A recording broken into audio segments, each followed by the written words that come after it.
Welcome to the Business Shop Podcast, where our guests speak on meeting the challenges of entrepreneurship, as well as offer tips and advice on business, marketing, technology, and more. Whether you are a newbie or a seasoned professional, this episode is for you. I am your host, Audrey Wiggins. Let's chop it up. Hello, Chop Squad and friends. It's great to be with you, and welcome to my new listeners. I hope that you will subscribe and become a member of the Chop Squad.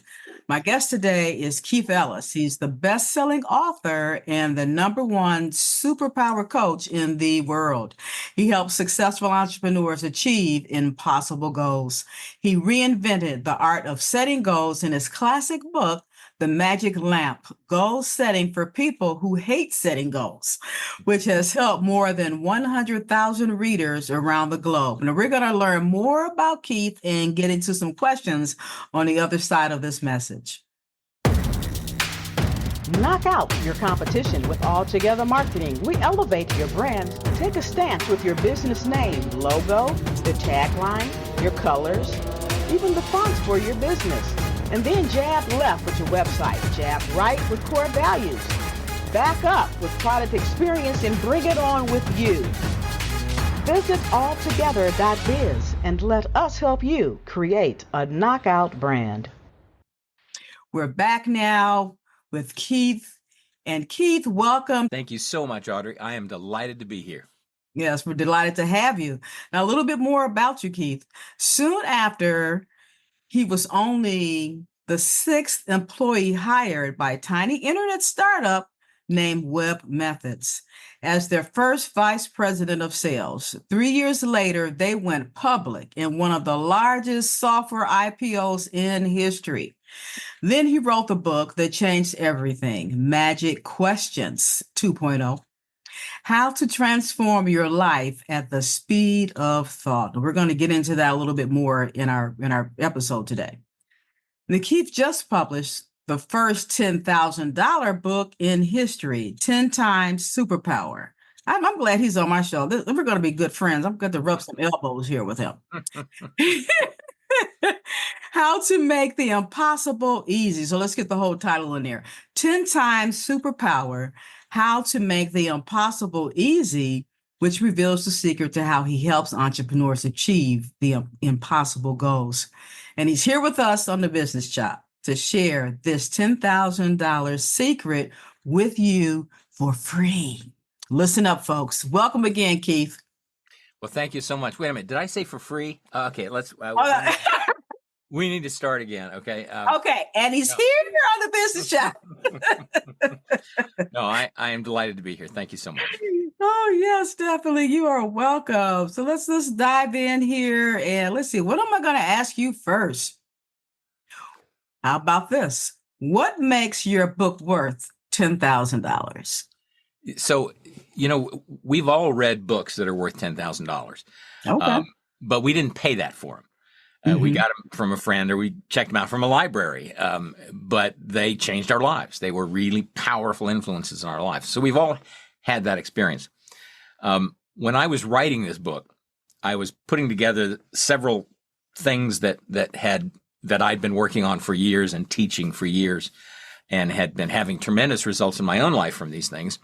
And I was putting them together in this new book, and it was taking me to a place that really was hard for me even to imagine. It was taking me to a place that was essentially impossible, except I was getting there. And the more I thought about it, the more I realized that this book is something different. It's really spectacular. Now, that's not to say there aren't other spectacular books, but I said, this book is worth so much, I ought to charge $10,000 for it. And then I started thinking about it, and I said, why not? Why not put the value up front? Let people know I'm absolutely dead serious when I say this book is worth this much. In fact, I put a guarantee on it. It says it's worth, to you, it's going to be worth at least 10 times as much as you pay for it, or I'll give you the money back. But, and this is where it got interesting. I also have this coaching program. And in the business world, the world I work in, the business coaching program, and my focus is on successful entrepreneurs. I help successful entrepreneurs achieve impossible goals. Mhm. And in that focus, I have this coaching program. Most people in coaching programs will give you content like a book for free and then try to sell you an expensive back-end program. Right, I said, and that's great. It's a great business model. A lot of people make it work. That's wonderful. I said, why not just be upfront? Just say, this book is worth 10 grand. Go for it. If you want the goodness in this book, pay $10,000. And oh, by the way, I'm going to give you my coaching program for free. So it's essentially turning the whole model on its head, and you don't have to take advantage of the coaching program. That's up to you. But what I've found, and I'm sure you've had this experience too, we've all had these great moments where we've learned something really valuable from a book, and then we put the book on the shelf, and then we read the next book. And that's very valuable, and we put that in the shelf, and we get little bits and pieces from them, but we don't make the wisdom in those books come alive. Yeah. And my coaching program, I call it Superpower coaching. It helps people take what's in the book and bring it alive in their lives, so they can literally create impossible goals and then achieve them. And when I say impossible, that's exactly what I'm talking about. Things that they think are impossible, I can help them achieve. So they don't have to wait for the other shoe to drop. I'm not trying to sell them something on the back end. There's no hidden charges. I'm saying, here's a book. It's $10,000. Get used to it, right? Right? And then, oh, by the way, here's a spectacular coaching program that you get for free to help the book come alive in your life. And that makes sense, though, because depending on the type of learner you are, you can take the book and get your and get the $10,000 out of it, because you're a good reader. You absorb, you're taking notes. Okay, if I do this or that, and you go run away and you start implementing. And then, so maybe you just need a coach a couple of times, or you never good the coach because the book is coaching you. Right. And then the other group, I get the book, like you say, skim it and put it on the shelf, or even read through the whole thing, but never really take action. And that's where the coach comes in. That's right. The coach is really powerful on a couple of levels. The one you just described, and adding to that whole idea, accountability. It's the idea of either you're serious about doing this or you're not. And what's at the heart of this book is the idea that we, and by we, I mean me, I spent much of my life setting incremental goals. I'm gonna make 30% more income this year, and then I make it, and then I'll make 30% more next year. And I'm delighted, and I was successful, and it worked great. But I got to a point in my life, as you can tell from the one or two gray hairs you probably able to see, I got to a point where I realized I want more than incremental progress. I want extraordinary progress. And I didn't know how to do that. Okay. And it really frustrated me because I was this, success junkie. I was a published author. I was doing all these things, and I didn't know how to do extraordinary. So I dove back into the success literature and the seminars and started peppering people I knew who were masters at all kinds of different skills and mindsets, and realized that I'd been missing something. And what I was missing was this idea that you and I were talking about before we got on about magic questions, and the idea that all success systems, from Socrates to Tony Robbins to Earl Nightingale to James Clear, everybody's success system is based on a certain type of questions. And they're different questions, and they vary a little bit from one to the next, but they all are based on what I've come to call magic questions. They don't call them that. That's okay. The questions still work, no matter what you call them, or rose by any other name, right? Yeah. So I put together this book about magic questions where I brought this out, and I said, look, this is the way to make this work. And at the same time that was happening, the world was going nuts with AI, right? Artificial intelligence. Everything you read was about AI this, AI that. Yeah. And it turns out that the key to making AI really useful in your business or in your life is to create what are called, is to engineer prompts. There's a whole new business around this called prompt engineering. And you learn how to ask questions of AI so that it gives you meaningful results. Mm-hmm. And I said, that's exactly what I do with human intelligence. I teach prompt engineering for the human brain. I teach people how to ask themselves the right question in the right way at the right time so that they can transform their lives literally at the speed of thought. Wow. Then that book grew into something else because there was something else missing. Even with that, I thought it made great progress. There was still something else missing. And that's where the 10X comes in. The idea that we sell ourselves short. I don't know about you, but I was brought up in a kind of a traditional conservative family setting where I was told, don't ask for too much. Oh, yeah, right. Say no if they offer you a dinner. Yeah, you know what I'm talking about. Don't ask for too much. You won't be disappointed. Don't set your goals too high. Then you won't, fall flat. Yes. I reached a stage in my life. I said, that's a bunch of crap.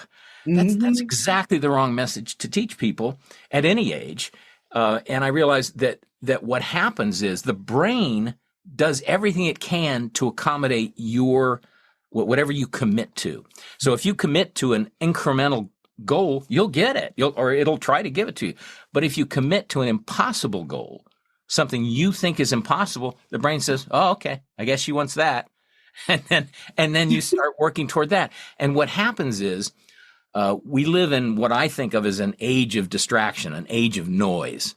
There are 8 billion people in the world, 6 billion of them are on devices. Electronic devices, and they all seem to be asking for our attention at the same time. I mean, it can be maddening. So we have this noise, and one of the great challenges we face in this day and age, I think, is how do you deal with the noise? How do you find the signal in the noise? How do you find something that's valuable in all this noise? And one answer to that question is you set impossible goals. You set a goal that you think you cannot achieve, and then you commit to it. And your focus goes zzz. So suddenly, instead of all this other noise, you're focused on just a few things that really matter. Everything clears up. And here's the thing that blows people's minds about this. It's actually easier to do this than to do what you're doing now. It's actually easier to set and achieve an impossible goal than it is to do whatever goal you're working on right now. Now, why is that? Unpack that, Keith. So it's back to this focus idea. So okay. Let's consider something that I focus on entrepreneurs. So let's talk about dollars and cents. Let's say you have a business. You want to grow the business by 30% this next year. How do you do that? Well, there are probably 1,000 things you could do. Right? Mm-hmm. A little bit here, a little bit there, hire salespeople, train people differently, different marketing, different messaging. There's so many things to do. You can't know enough about each of these options to really make an intelligent decision. You can't make an informed decision because there are too many options. So you get lost in the noise and you end up, and we all have done this, you end up essentially rolling the dice and saying, okay, I'm going to pick this, this, and this, and hope I get where I want to go. Right. And because of the 80-20 principle that operates, with human beings, we all know this, 80% of what we spend our time on gives us 20% of our results. 20% of what we spend our time on gives us 80% of our results. I always thought that was a great idea. I just never knew how to apply it because I didn't know how to tell the difference between the 80 and the 20. Mm-hmm. And with an impossible goal, your focus is so narrow that the 80 just disappears. It's a waste of your time, and you're focusing on the meat, on the 20. So back to that example, you want to increase your business by 30%. You have all these ways to do it. You try to pick some and hope it works. Well, what if you decided you want to increase your business by 1,000%, 10 times, right? Yeah. What if you wanted that and you committed to it? Even though we want that. Top Squad want that. There you go. But even though you want it and you think it's impossible, right? In the back of your mind, it's like, I can't do that. Yeah. But you want it. So commit to it. Now, guess what happens when you commit to it?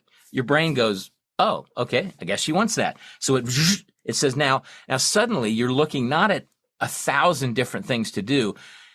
you're thinking maybe there are 1, 2, maybe 3 things I could do right now that actually could get me to 1,000% growth if I pulled them off. So now immediately you've changed all this noise into I'm focused. This is what I'm going to work on.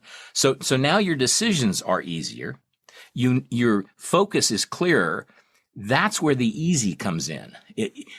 Instead of trying to wrestle with all the crap we've got scheduled in our daily lives that overloads us, you're focused just on the sweet stuff.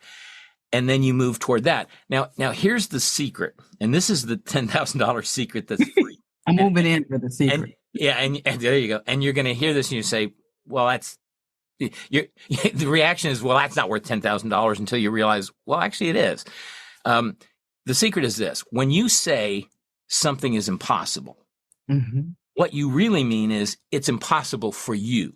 Yeah. For who you are in this moment, you do not have the capabilities to do this. That's all you're saying. Maybe it's possible for somebody else. Maybe it'll be possible in the future. Who knows? But it's not possible right now.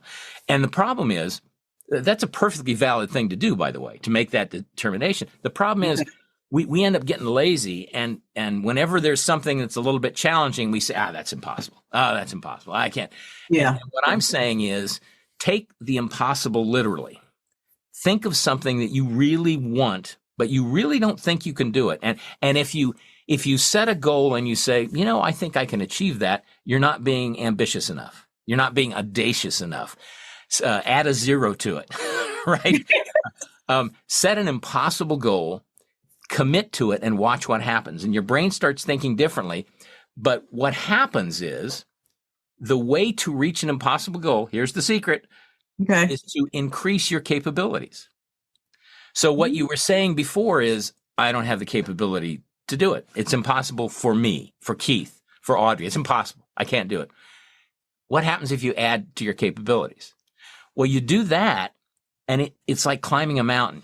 You look up at a mountain and say, I can't get up there. You climb halfway up the mountain, and you look around and say, wow, this is incredible. I've never seen this before. Your perspective changes. Your mind shifts. And that's what happens when you set an impossible goal. You start adding capabilities, and suddenly it becomes, in your mind, possible. And then not only possible, you actually achieve it. And not only do you achieve it, you realize this is actually easier than what I was doing. So the impossible becomes easy. And here's the kicker. Here's the thing that again, people don't necessarily want to acknowledge, but they think about it. They realize it makes sense. We've all done this in our lives. We've all done this many, many times. Think of when you won't remember back to this, but it's a rhetorical story. Think about when you were crawling around on the floor at 9 months old or whatever, and trying to learn how to walk. Right? You were emotionally incapable of walking. It was impossible. You were psychologically incapable. You were physically incapable. What'd you do? You kept trying to walk. Right? You didn't give up until you learned to walk. Pretty soon after you learned to walk, you were running. What was impossible was now easy. And people hear that and they go, yeah, well, that's whatever. That's when I was a kid. None of that really counts, right? Okay, how about this? You learn to talk. You learn to read. You learn to write. All the same thing. At one point, they were literally impossible for you. Your brain, your body, incapable of doing it.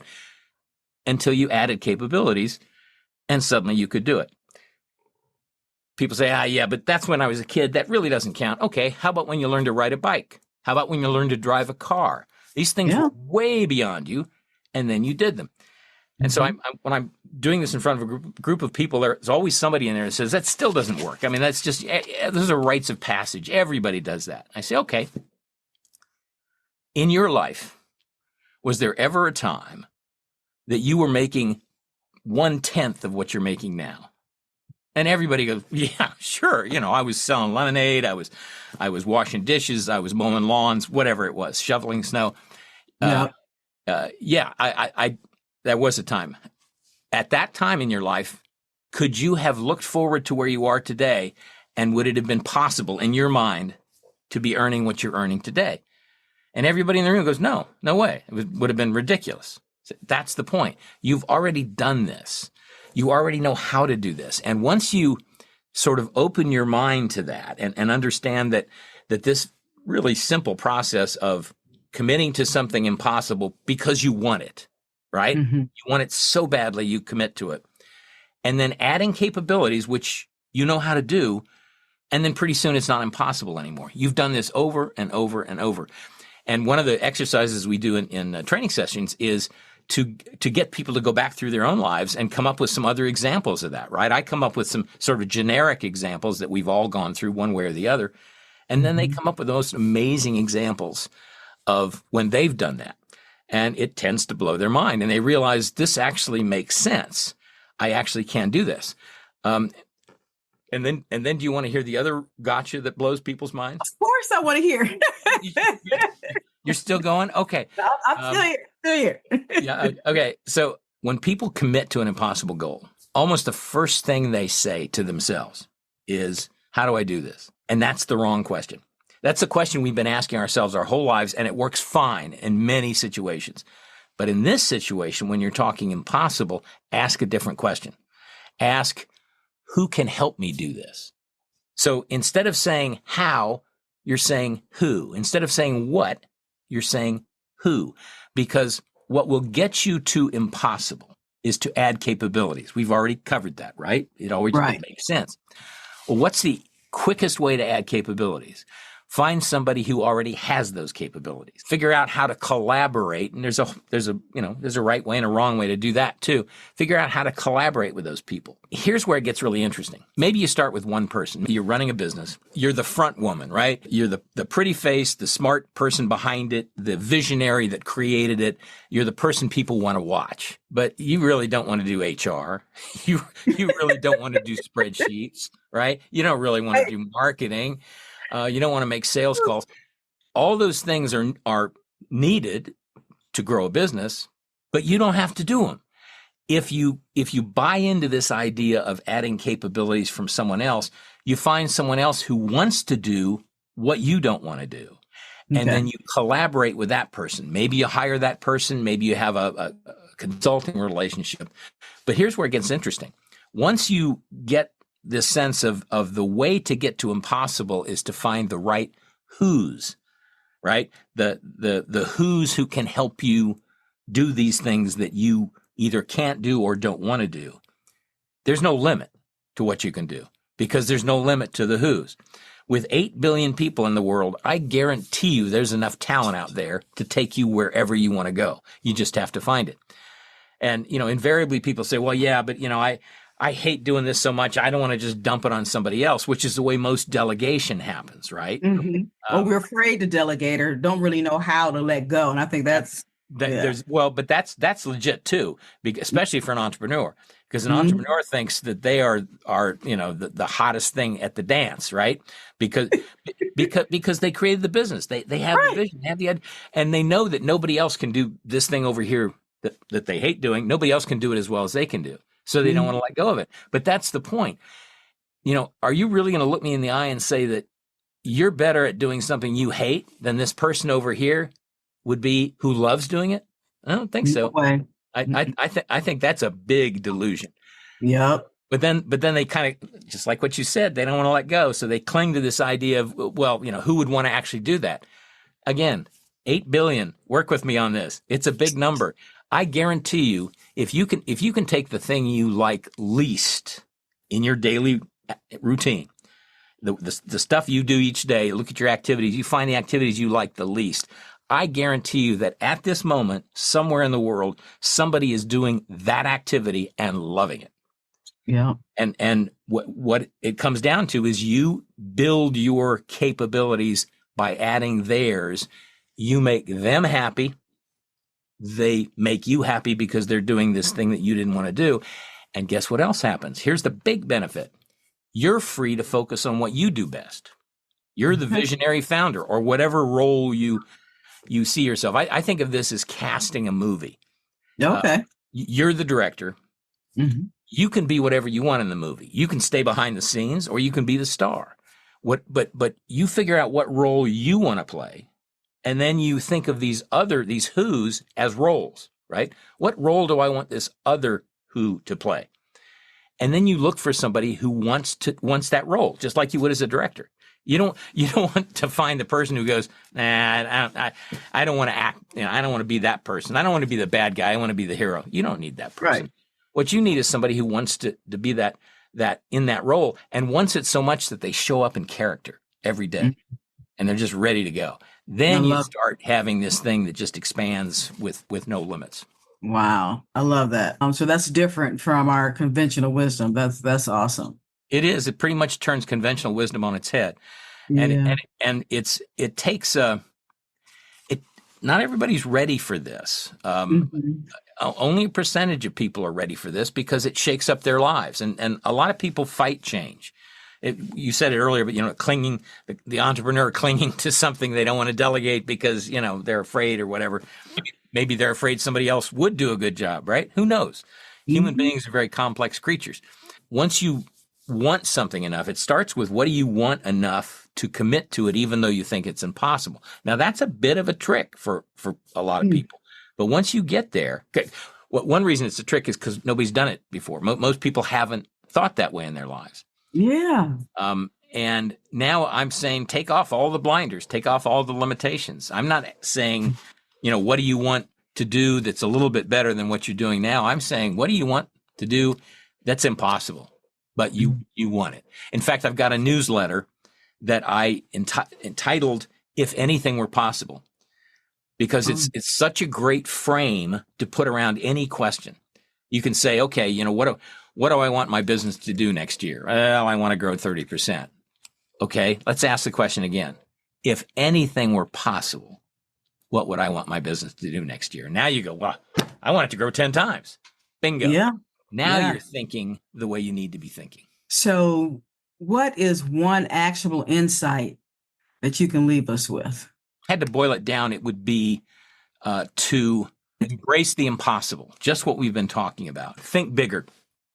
Most of us think that we want something and then we create a goal to get it. And what I think is it's the exact opposite. I think our goals create us. So I think if you want a bigger present, if you want your life to be bigger now, you need a bigger future.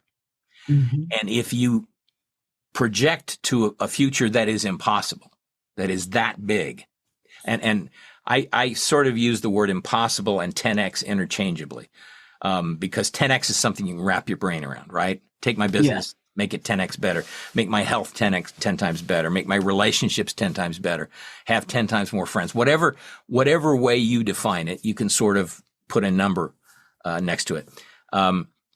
But I'm really talking about something that challenges you so much you think it's impossible. Okay. And once you've done that, you start to create yourself as someone who can achieve that. Because the payoff, this is the dirty little secret of this whole thing. The payoff of achieving an impossible goal is not the goal. It's the person you become to achieve the goal. It's the growth you have gone through to get where you can achieve that goal. Growth to me is the ultimate objective in this whole thing. It's the big win. So sometimes people say, well, what if I set a 10x goal and I don't achieve it? And it's like, okay, I'm still not communicating this well. So let's take an example. Let's say you want to grow your business by 1,000%, 10 times. And you think it's impossible. And you start working on it. And you do it. You say, I'm going to do this in 2 years. 2 years. 2 years from now, you're only at 800% more. Is that a bad thing? No, that is a great thing. But that's what I mean. And to get there, so you didn't hit the 10x goal. That wasn't really the payoff anyway. The payoff was, imagine how much you had to grow as a person, as an entrepreneur, to get to that 800%. Absolutely. That's the payoff. And then here's where it gets super exciting. Then you think about, what's my next goal? Well, your next goal starts at that elevated position that you've taken yourself to. You've grown from here to here, right? Right. That's where you start your next goal. So now if your next goal is 10x on top of that, Mhm. From here to there is 100x. And it's all possible. It's all possible once you understand the power of committing to an impossible goal and the power of adding capabilities by adding who's, by finding the right who to do the job. Wow, that's phenomenal. So as we get near to the end of our discussion, I mean, we've been talking here, we're faster than I thought, like 15, 20 minutes, we've been going at it. This is this is awesome. Fun. Yeah, absolutely. So there's the question on your on your list here. It says, what is the 10x reality check that you mentioned on your website? Yep. So it's I've actually changed the name of that. I just call it 10x quiz now, because people, if they are interested in this at all, if they think, okay, maybe it's not real, but maybe I want to learn a little bit more about it. First thing to do is to figure out whether you're in the frame of mind, you're in the right place in your life to go 10x, to achieve an impossible goal. So I've created a little quiz. It's a fun little quiz, and it takes about 5 minutes. And at the end of the quiz, it will one of two things will happen. Either it'll say you're not quite ready, but what we're going to do is give you a free membership to our newsletter, if anything were possible, that I mentioned to you earlier. You get that for free. Obviously, you can unsubscribe if you don't like it, but it's like nothing else I've ever seen. It's a newsletter that essentially surfaces stories about people and their wisdom, people who accomplish the impossible. And I mean, who doesn't like reading that? I can't wait to read it each week. So you would get signed up for that, even if the quiz results aren't what you would hope they would be. But then some subset of people are going to find out that they really are ready to go. I mean, they are raring to go. And at that point, they would be invited to book what I call a discovery coaching call with me. It's an actual coaching call. Normally, a coaching session would be an hour or an hour and a half. This is only a half an hour because it's free. But it's a coaching session where they would begin to design a future that would blow their minds. And then, see what they wanted to do from there. But at the very least, they would get they would get a new way of looking at their lives and their future that they didn't bring to it. So that alone is worth the price of admission. Absolutely. And where can we find that? What's the website? KeithEllis.com, KeithEllis.com. And there's a little page they'll get that explains what this is all about, talks about the $10,000 book, yada, yada, yada. And then it goes at the bottom and it says, if you think you're ready to find out if you're ready, right? And click this button and take the quiz. Don't be scared. Don't be scared. I'm going to do it. That's it. Yep, absolutely. Well, Keith, this has been amazing. And this is kind of backwards, but I want to close out with your fun thing or accomplishments. How do I answer that? When I think of accomplishments, the first thing I always think of is my family. Not because I have done anything spectacular with my family, but because I have a spectacular family, if that makes sense. Yes. I'm just blessed with that. So if they put it on my gravestone, what I would want somebody to think of as an accomplishment is he was a, good husband, good father, good grandfather, that stuff. If I've done that, I've accomplished what I want. I've done some other stuff, written some books and had some success in business, made money and all that cool stuff. And those are great.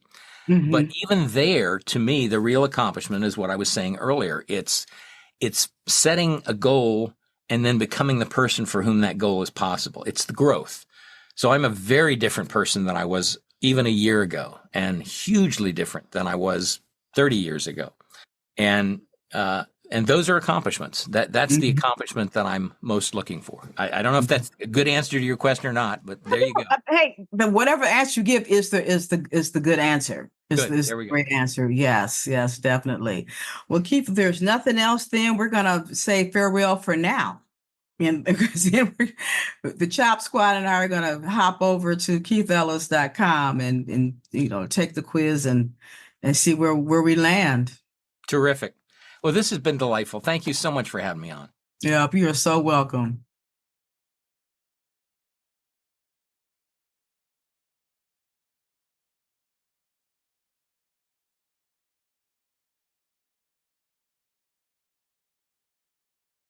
Thank you for listening to The Business Shop. We hope that you were able to glean valuable information from our guest and that you will download and share this podcast. Your rating and review is much appreciated. To go deeper with our guests, please visit their website and social channels. To learn more about us, please visit businessshop.info or altogether.biz, where we will help you expand your brand.